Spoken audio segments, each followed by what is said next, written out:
Bienvenidos. En este capítulo nos vamos a adentrar ya de lleno al tema de presentación de un plano a la impresión final de un proyecto. En el capítulo anterior ya hemos preparado la hoja de impresión. Vamos a recapitular esa parte. Tenemos ya la impresora, en este caso vamos a utilizar la de PDF. ¿Qué tipo de hoja vamos a configurar para tener la impresión en layout, no en ventana? Y dentro del estilo, el que viene por defecto, y aceptamos. Vamos a borrar esa vista y vamos a verificar la dimensión de nuestra hoja de impresión. Tenemos 838 milímetros, o sea, unos 84 centímetros. Ahora, sin tratar de ser muy precisos, vamos a dibujarle un borde. Vamos a utilizar el offset para tener un ancho similar en todos los extremos de 4 centímetros. Luego de eso vamos a adicionar la ventana de impresión. Para poder adicionar esta vista o view, como se denomina, debemos estar en el layout y lo tenemos en el apartado que dice layout y viewports. Como puede verse, existen varias formas. Vamos a utilizar en este caso la rectangular. Nos ubicamos en el lugar donde queremos adicionar el plano. Y como podemos ver, se abre una ventana que nos muestra lo que tenemos en el model. Ahora lo que corresponde es a ese dibujo que hemos traído, ponerlo en referencia a alguna escala, para lo cual tenemos esta ventana de configuración de escala. Tenemos una lista en la que se referencia el tamaño del dibujo que tenemos en el model con lo que va a representar en la hoja. Aquí debemos acordarnos que nuestro dibujo, por ejemplo, ha sido en milímetros, por eso las relaciones tienen que ser con ese factor. Si dentro de esa lista de escalas no existe la que nosotros necesitamos, vamos a crear una, le ponemos el nombre que haga referencia a esa escala y tenemos que tomar en cuenta la dimensión de nuestro dibujo en papel con la del model y sacamos ese factor. Escogemos el dibujo, escogemos qué escala va a utilizar, por ejemplo ahora 5:1, y podemos ir acomodando los planos que vayamos realizando. Para ocultar esa rejilla simplemente debemos hacer un doble clic dentro de ese cuadrante donde está el dibujo y con el control G ocultamos las rejillas. Como también podemos moverlo, podemos hacerle un zoom, podríamos llamar de forma manual con los complementos que tiene nuestra ventana. Si hacemos un clic derecho en el mouse, vamos a ver que tenemos el pan, el zoom y otros elementos más. Los reacomodamos nuevamente. Nos vamos a dar cuenta de que apenas hacemos clic sobre la ventana, el factor de escala se mueve. Muchas veces, en este caso, por ejemplo, era 5:1, se va a cambiar a 4.9991, pero en otras ocasiones el cambio va a ser mayor, por lo que cuando entremos a estas ventanas tenemos que verificar el rato de salirnos que ese factor de escala no haya cambiado. Debo aclarar que para entrar en esta ventana se debe hacer doble clic dentro del cuadrante y para salir se debe hacer el doble clic fuera del cuadrante. Después de tener nuestro plano, lo que nos corresponde hacer es poner el título en la escala indicativa. Entonces acudimos a colocar texto. En este caso le vamos a llamar plano en planta. Y cuando terminamos de escribir nos damos cuenta de que el tipo de texto que estamos utilizando es demasiadamente pequeño para nuestro dibujo. Como podemos ver en nuestra lista, no hemos creado uno acorde a las necesidades en este caso para poner en el plano final, pero haciendo doble clic en el texto entramos a la parte de configuración o de corrección anotativa y ahí podemos escoger las dimensiones del mismo. En el model las dimensiones con las que estábamos trabajando eran correctas, por ejemplo 0.25, 0.30, etc. Pero aquí esas dimensiones son muy pequeñas, pues este plano está directamente para impresión. Ya no va a haber un factor de escala que se tenga que aplicar. Aquí se sugiere que las dimensiones estén entre 2.5 milímetros a 7 milímetros para los títulos, por ejemplo. Aquí les voy a mostrar, hay algunas sugerencias de dimensiones y cómo podemos ir estableciendo también qué escala es la que estamos trabajando. En el ejemplo anterior estábamos utilizando la relación 5:1. Para saber la escala, entonces lo que tenemos que hacer es dividir el 1 en 5. Vamos a tener 0,2. Y como en el model hemos estado trabajando con milímetros, entonces ese 0,2 lo vamos a multiplicar por 1000. De esa manera establecemos que la escala es 1/200. En el caso de la relación 10:1, vamos a hacer lo mismo. 1 dividido 10, tenemos 0,1 y multiplicado por 1000 tenemos 100. Entonces la escala 1/100. En la siguiente tabla nos sugiere las alturas de los textos de acuerdo a la escala con la que se esté trabajando. Estas alturas van a estar en el model, no en el layout. Entonces, cuando estemos trabajando, por ejemplo, en el 1/200, tenemos que trabajar con alturas de texto de 0,44, 0,40, 0,27, etcétera, de acuerdo a que si son títulos, si son acotaciones u otros. Hay que aclarar que estas alturas o esta tabla son simplemente sugerencias, no está en ninguna normativa. Ahora, volviendo a nuestro plano, vamos a corregir la altura de nuestro texto, lo vamos a ubicar adecuadamente donde tendría que estar y le vamos a adicionar también la referencia a qué escala se está trabajando. Las alturas de las escalas, por ejemplo, tienen que ser un poco menores a las del título superior. Todas esas consideraciones obviamente están de acuerdo a las normativas o criterios del que está dibujando. Ahora podemos ir incorporando otros gráficos a nuestro plano, los mismos que van a estar en el model, o también puede ser el mismo gráfico en diferentes escalas. También podríamos ir incorporando tablas, leyendas u otra información que necesitemos. Vamos nuevamente a la Viewports, escogemos nuevamente rectangular para este ejercicio y escogemos la zona que queremos presentar en este plano o en esta vista. Una vez que ya la tenemos enfocada, escogemos una escala próxima, una escala adecuada. Para presentar la misma podemos recortar el área que no queremos que se muestre para simplemente enfocarnos en el área de maternidad, y para resaltarla más aún podemos utilizar un hatch, por ejemplo, para lo cual simplemente vamos a dibujar un rectángulo sobre esta ventana y con el comando que conocemos, H para sombras, para hatch, escogemos el color o la forma con la que queremos hacer este sombreado. En este caso vamos a escoger un color amarillo sólido y le vamos a dar transparencia. Obviamente esto para que nuestro sombreado permita ver el dibujo que está abajo. Para finalizar, le vamos a poner obviamente un título y también debemos especificar con qué escala está diseñado o está dibujado ese sector. Como hemos visto, el factor de escala estaba en 10, por lo tanto 1 dividido 10 es 0,1 y por 1000 nos va a dar 100, escala 1/100.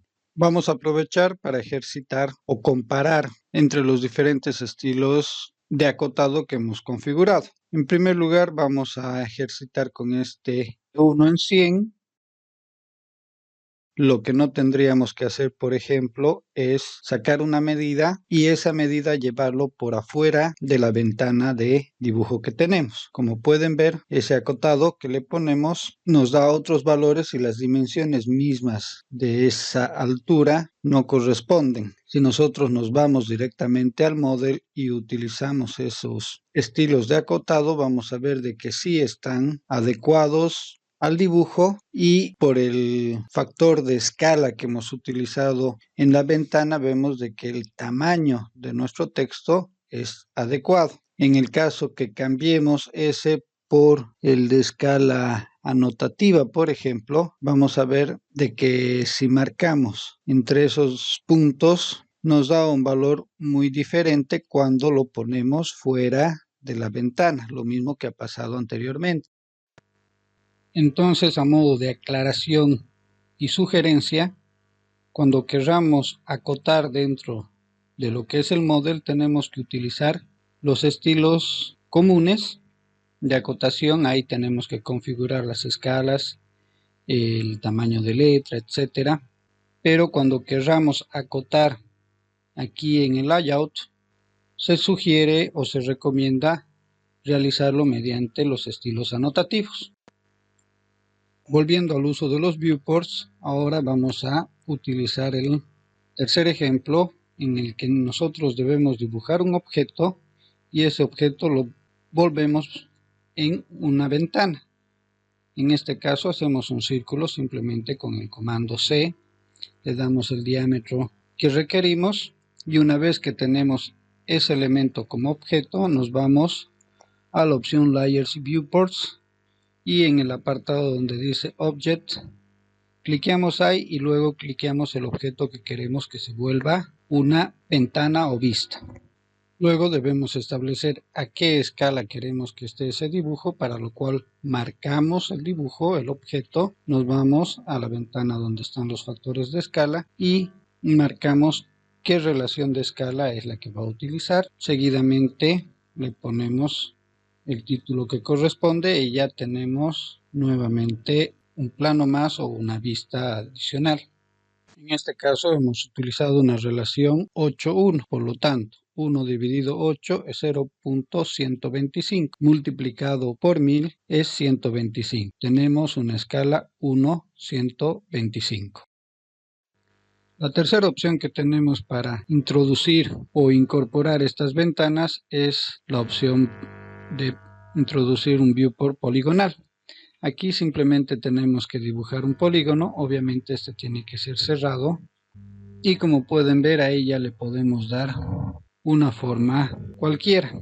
Dentro de otras opciones más que se nos presentan en estas ventanas es de que podemos rotarlas, cambiar la escala, modificarla como cualquier otro objeto y esta ventana va simplemente seguir esa forma y representar el dibujo que tenemos en el model a través de esa vista. Ahora, como quien aplica lo que son los leaders o indicadores, vamos a utilizar en esta vista bajo los mismos conceptos. A un principio vamos a utilizar cualquiera de las que se nos presentan con una configuración obviamente solo de escala. Y vemos que de esta manera nuestro texto es muy pequeño, ya que ha estado diseñado para trabajar en el model y no aquí en el layout. Dentro de la ventana, obviamente va a pasar lo mismo, pues esa gráfica ha estado configurada para trabajar en el layout. Si nosotros buscamos una anotativa, eso va a ser diferente. Esta anotativa se va acomodar en función a la escala en la que se esté trabajando. Vamos a utilizar este indicador en las tres ventanas que tenemos y como pueden ver el tamaño del texto se mantiene. En cualquiera de ellas la dimensión es 2.5. A veces esta opción es favorable pero en otras no es muy aplicable. Por lo tanto, se procura casi siempre poner estos indicadores en el model y no en el layout. Personalmente yo también prefiero trabajar todo lo que son acotaciones, indicadores, textos, etcétera, en el model y no así en el layout. Pasando a otro tema, vamos a hablar de los márgenes que se tienen en estas ventanas, en los viewports. El color de los márgenes va a ser el mismo que tengamos en los layers o que le especifiquemos dentro de las propiedades. Si nosotros queremos cambiar, por ejemplo, el color, simplemente en propiedades podemos cambiar ese color de los márgenes. En algunos casos lo podemos poner en blanco, así no se ve. Pero también podemos crear, como estamos haciendo ahora, un layer específico para estos márgenes de los viewports. ¿Con qué fin? Por ejemplo, le podemos dar la propiedad de que sean de un color claro, pero principalmente que al momento de imprimir estos márgenes no se impriman. Un elemento muy importante dentro de los planos obviamente está el cajetín. Aquí vamos a poner la información del proyecto, de qué tipo de plano es el que se está presentando, de las escalas que se están presentando, las fechas y bueno, varios datos importantes que hacen referencia al proyecto y en sí al plano. Vamos a utilizar estas separaciones para ir poniendo la información. A plan de ejemplo, vamos a utilizar simplemente el nombre del proyecto, un código para el proyecto, el nombre del plano, la escala con la que se está trabajando y la fecha. Los títulos obviamente no van a cambiar, pero ahora lo que vamos a hacer es utilizar lo que conocemos como atributos. Una vez que los datos o la información ya se la colocan, lo único que vamos a hacer nosotros es llenar una tabla que va a ser mucho más rápida que estar borrando e incorporando la información de ese carimbo. Esto obviamente lo podemos utilizar en otras opciones más. Ahora va a ser un ejemplo sencillo, simple, y se comienza yendo a la ventana insertar. Aquí vamos a tener definir atributos. Entramos en definir atributos y le vamos dando la información que corresponde. Un tag va a ser qué nombre va a llevar. Podemos poner en prompt algún dato que al momento del llenado nos indique qué es lo que tenemos que poner o cómo tenemos que poner. En cuanto a lo que dice default, si la información que vamos a poner ahí necesita tener alguna configuración especial, es ahí donde indicamos, como por ejemplo si tiene que ser número, fecha, etcétera, el formato de la fecha. En default le decimos de qué manera tiene que ir esa información. Luego vamos a poner la altura del texto y debemos ubicar esa información en el lugar donde se va a ir rellenando. Una vez que hemos terminado esta parte de la definición de los atributos, marcamos toda este carimbo, en este caso, o cajetín, y lo volvemos en bloque. Para lo cual, ya sabemos, marcamos todo y utilizamos el comando B. Se va a abrir nuestra ventana de ayuda. Aquí le tenemos que dar un nombre y marcar cuál va a ser el punto de inserción para nuestro bloque. Una vez que ya tenemos o se ha convertido todo este conjunto en bloque, como pueden ver, simplemente tenemos que ir rellenando los datos que nos pide. Estos atributos o este bloque podemos utilizarlo varias veces en el mismo proyecto o simplemente podemos copiarlo y pegarlo en otro proyecto y así vamos generando de una manera más sencilla la información, en este caso de nuestro carimbo. En caso, por ejemplo, de habernos equivocado o que queramos cambiar algo, podemos entrar a la edición de bloques y en editar atributos modificamos toda la información que ha estado errada. Por último, es recomendable generar tal vez toda esta información a un principio, o sea, la configuración de nuestros textos, de nuestras escalas, como también estas ventanas de impresión y recién tal vez generar los planos de disciplina, no como lo hemos venido haciendo aquí, para que de esta manera podamos facilitar nuestro trabajo y una vez que hayamos generado toda esa información lo guardamos como un template y este template lo utilizamos para todos los proyectos que vamos a ir ejecutando.